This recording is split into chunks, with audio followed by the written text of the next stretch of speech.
मैं third chapter को start किए हुए थे और आज हम पढ़ेंगे द ईयर ऑफ डिप्रेशन के बारे में।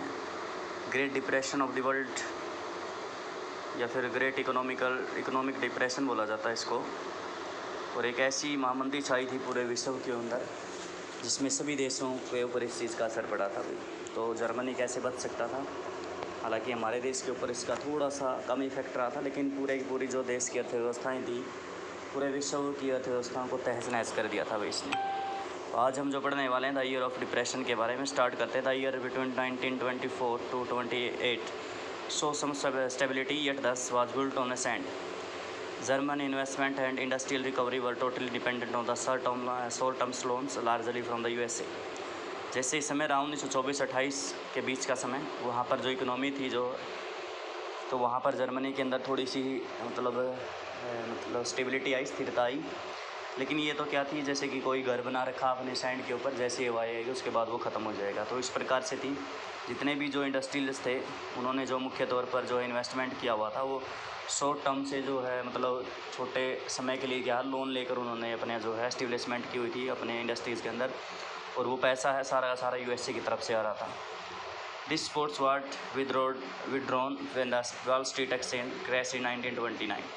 तो जो वॉल स्ट्रीट एक्सचेंज थी हमारे यूएसए के अंदर है, ये सबसे बड़ा आप कह सकते हैं दुनिया का शेयर बाज़ार है, तो ये स्थित था। तो ये बिल्कुल वहाँ से तहस नहस हो गया था भाई। Fearing a fall in prices people made frantic efforts to sell their shares. उसके बाद कीमतें इतनी तेज़ी से गिरी कि भी जो है जितने भी जो लोग थे अपने शेयर होते थे, तो हिस्सेदारी जिसको आप समझते होंगे, तो वो सभी लोग उसको बेचना शुरू कर दिया उन्होंने। On the single day 24 October 13 million share were sold. अकेले 24 अक्टूबर को 13 मिलियन के आसपास जो शेयर थे वो बेच दिए गए। This was the start of great economic depression. तो इसी को कहा जाता है ग्रेट इकोनॉमिक डिप्रेशन बोला जाता है। 1920 से 29 से लेके 1932 तक का जो समय रहा भाई। Over the next 3 years between 1929 to 32 the national income of the USA fail by half. अब इन जो 3 साल के समय में जो है इनकम थी जो है पूरे यूएसए की, वो आधी रह गई। Fraction butts down, export fell, factories shut down, export fails, farmers were badly hit, and speculators withdraw their money from the markets. The effects of the recession of the USA company economy were felt worldwide. उसके बाद क्या हुआ, जो फैक्ट्रियाँ थी वो फैक्ट्रियाँ आपकी बंद कर दी गई, और एक्सपोर्ट फॉल आपका जो है मतलब निर्यात था वो कम हो गया। जो किसान थे बेचारे उनकी स्थिति बहुत ही ख़तरनाक है, मतलब काफ़ी दर्दनाक तो होती चली जा रही थी। जो स्पेकुलेटर्स होते हैं, सट्टेबाज जिनको बोला जाता है, तो वो बाज़ार से जो पैसा था वो वापस खींचते चले जा रहे थे मार्केट से। और इसका जो इफ़ेक्ट है न केवल यूएसए की इकोनॉमी के ऊपर रहा, बल्कि पूरे के पूरे वर्ल्ड के अंदर ये चीज़ आपकी फैल गई। और इसके बारे में आप अगली क्लासेस में भी जाएंगे तो आपको पढ़ने को मौका मिलेगा ये। और इम्पोर्टेंट डेट्स हैं ये आप लोग याद रखेंगे। सबसे इम्पोर्टेंट चीज़ अभी है 1929 से लेके 1932 तक। हालांकि मुझे याद नहीं मैंने कब पढ़ी थी। मैंने इकोनॉमिक्स में जब मेरा सब्जेक्ट हुआ करता था +1 में, तो मैंने तब इसके बारे में शायद पढ़ा था। लेकिन बहुत ही इंपॉर्टेंट चीज़ है, जैसे मैं अभी पढ़ा रहा था पिछले साल से हमने जब स्टार्ट की थी मैंने पढ़ा डिप्रेशन के बारे में। यहाँ पर भी है 10th क्लास की हिस्ट्री है, वहाँ पर भी इसके बारे में वर्णन आता बहुत ज़्यादा। बहुत इंपॉर्टेंट चीज़ अभी आपने याद करनी है। The German economy was world hit by the economical crisis. तो जो जर्मनी की अर्थव्यवस्था थी वो भी इससे काफ़ी ज़्यादा प्रभावित हुई। By 1932 industrial production was reduce to 40% of the total 1929। उसके बाद जो प्रोडक्शन था 1932 तक वो घटकर 40% रह गया था। और of the 1920s level, sorry ये 1929 के मतलब क्या कंपैरिजन में ये बिल्कुल सही है। 32 तक ये 40% रह गया था। वर्कर्स लॉस्ट देयर जॉब्स और वर पेड रिड्यूसेस वेज। हालांकि नौकरियां बहुत सारी ख़त्म हो चुकी थी, और जो जिन पे नौकरी पे थे बेचारे जो काम मिल रहा था उनको जो उसके बदले पैसे बहुत ही कम दिए जा रहे थे। The number of unemployment touch and unprecedented 6 millions. जो एम्प्लॉयमेंट था, बेरोज़गारी की जो बात आती है, वो बहुत ही ज़्यादा संख्या में बढ़ गए थे। लगभग 60 लाख के आसपास लोग थे। On the streets of Germany you could see man with a placards around their necks saying willing to do any work. उसके बाद क्या कि भाई जर्मनी की जो सड़कें थी उसमें बहुत सारे जो बड़े लोगों की जो भीड़ लगी होती रहती थी, और ये बोला जाता था कि जो भी आप काम करवाना चाहते हैं तो हम वो काम करने को तैयार हैं भाई। Unemployment youth played cards or simply sat at the street corner or desperately queued up in the local employment exchange. As jobs disappeared, the youth took to criminal activities and total despair become commonplace. उसके बाद क्या हुआ कि भी जो बेरोज़गार थे बेचारे वो क्या करेंगे अब, या तो प्लेइंग कार्ड्स थे, कार्ड्स खेलते थे, ताश वगैरह खेलते थे बेचारे, या फिर कहीं पर स्ट्रीट्स वगैरह में वहाँ पर इकट्ठे हो जाते थे, वहाँ पर झुंड बनाए रखते थे, या फिर जो है रोज़गार जो दफ्तर होता है एम्प्लॉयमेंट एक्सचेंज का डिपार्टमेंट जो होता है तो वहाँ पर खड़े हो रहते थे कि कोई ना कोई इनको काम मिल जाएगा भी। और काफ़ी लंबी लंबी कतारें वहाँ पर लगी रहती थी। जैसे ही कोई मतलब रोज़गार मिलेगा तो उनको लगता था कि भी जो उनकी समस्याएं हैं वो ख़त्म हो सकती हैं, लेकिन ऐसा कुछ नहीं हुआ। तो बहुत सारे जो है हमारे जो लोग थे बेचारे उन्होंने हार कर क्या है क्रिमिनल का रास्ता अपना लिया, क्रिमिनल बन गए, वो आपराधिक गतिविधियों के अंदर क्या हो गया वो इंक्लूड हो गए। और ऐसा ही होता है भाई, जब मनुष्य के पास कोई ऑप्शन ही नहीं बचता वो बेचारा लास्ट में क्या है जो है आपराधिक जो है गतिविधियाँ होती हैं इनके अंदर वो एंटर हो जाता है भाई। The economical crisis created deep anxiety and fear in the people. The middle class, especially salaried employee and pensioners, saw their saving diminish when the currency lost its value.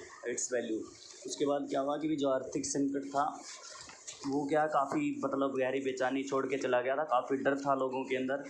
और ख़ासकर जो है कीमत थी जो उनकी जो मनी होती थी, जैसे मान लीजिए जिनको सैलरीज थी या फिर एम्प्लॉई जो थे वो पेंशन ले रहे थे, अब उन्होंने तो क्या लंबे समय से पैसा जमा करवाना शुरू किया था, तो जब उन्होंने जमा करवाना शुरू किया था तो उस समय क्या हो उसकी जो वैल्यू थी पैसे की उनकी वो ज़्यादा थी। लेकिन क्राइसिस एकदम से डाउन होने की वजह से जो प्राइस था उनकी जो करेंसी का तो वो भी एकदम से नीचे गिर गया था, तो उनको भी बहुत ज़्यादा खतरा होता चला जा रहा था। मध्य वर्ग के जो पेंशनधारी लोग थे, small businessmen, the self employed and retailer suffered as there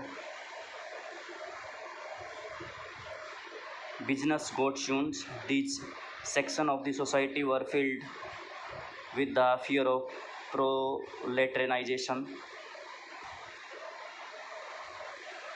an anxiety of the being reduced to the ranks of the working class or rose still and the employment. उसके बाद क्या हुआ कि जो कारोबार था वो जो ठप हो जाने से जो छोटे छोटे व्यापारी थे, व्यवसाय करने वाले थे, जिन्होंने अपना खुद का रोज़गार बनाया हुआ था, तो या फिर कोई रिटेलर वगैरह का काम करता था, तो उनकी जो स्थिति थी वो भी काफ़ी ज़्यादा क्या होती चली गई थी, ख़त्म होती चली गई, रूंड हो गई थी उनकी भी। और समाज में क्या था जो है कुछ मतलब तबके ऐसे थे जिनको खतरा हो गया था प्रोलेटराइजेशन का भी। और ये किस प्रकार की विशेषता होती है जिसमें कोई भी एक मतलब मिडिल क्लास का व्यक्ति है वो गरीब हो जाता है, और ऐसी स्थिति हो जाती है कि भी जो मतलब वहाँ पर उसके पास पैसा था, मिडिल क्लास से बिलोंग करता था, लेकिन उसके पास पैसे की कमी के कारण क्या है उसका जो है मतलब स्टेटस है वो बिल्कुल मतलब एक मज़दूर के बराबर आ जाता है, या फिर मज़दूर वर्ग के अंदर उसको इंक्लूड होना पड़ जाता है कि वो डेली वेजेस के ऊपर डिपेंड हो जाता है। तो इस प्रकार की समस्याएं थी जो उनको होती हुई देखने को मिली भी। Only organise workers could manage to keep their heads above water, but unemployment weakens their bargaining powers. सिर्फ जो ऑर्गेनाइज सेक्टर होता था, जिसको आप कह सकते हैं सरकारी जो दफ्तर होते थे, जिसमें आपका पैसा, आपकी सैलरी और आपका जो काम करने का जो समय और छुट्टियां वगैरह सब कुछ जो है वो फिक्स होता है, तो वो उनको थोड़ा सी राहत थी। लेकिन उनको भी लगता था कहीं ये सिस्टम भी उनका भी ख़त्म ना हो जाए भाई। जो दूसरी तरफ जो बेरोज़गार थे उनकी संख्या लगातार बढ़ती चली जा रही थी, और लग रहा था कहीं उनको भी डर था कहीं गवर्नमेंट है हमें भी बाहर ना निकाल दे भी।